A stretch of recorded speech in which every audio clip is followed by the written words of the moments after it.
ভাটপাড়া পৌরসভার 21 নম্বর ওয়ার্ডের তৃণমূল কংগ্রেস কর্মী তাপস দাস বিজেপি কর্মীদের মারধরে আহত হয়।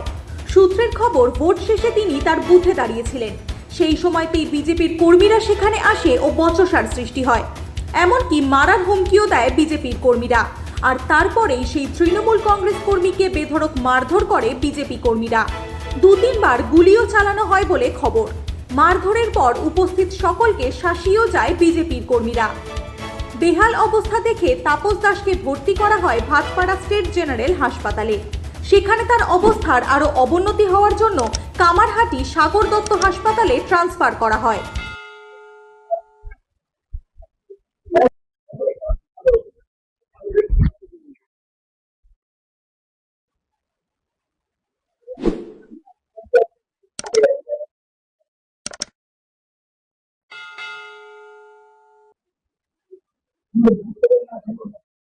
ঘটনা কিছুই নয়। আজকে হঠাৎ আমি বুথে সব জায়গায় ছিলাম, সেখান থেকে খবর পেলাম 122 নম্বর পার্ট রাজবাড়ি মাঠ আতপুর 21 নম্বর ওয়ার্ডে, সেখানে সঞ্জয় সিং, প্রমোদ সিং,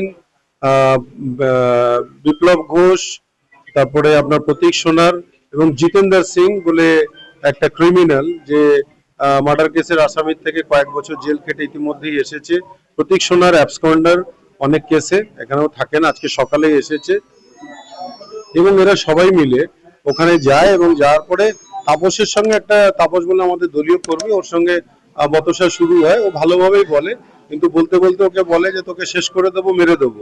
তো বলে যখন পারবে তখন মারবে, সেটাও ভিডিও ফুটেজে দেখা যাচ্ছে, যখন হবে তখন মেরে দেবে।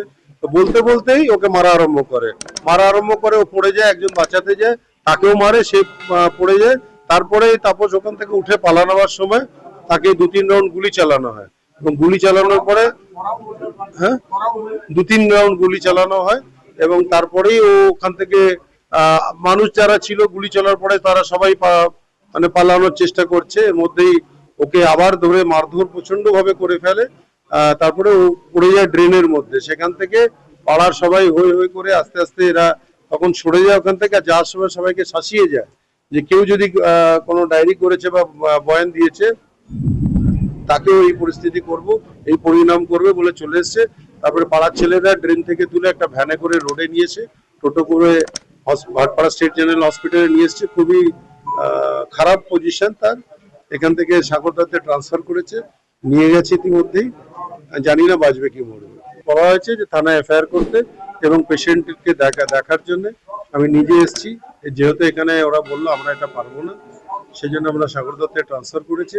যদি ওখানে ভর্তি না হয় তাহলে কোনো বেসরকারি প্রতিষ্ঠানে নিয়ে যাবে।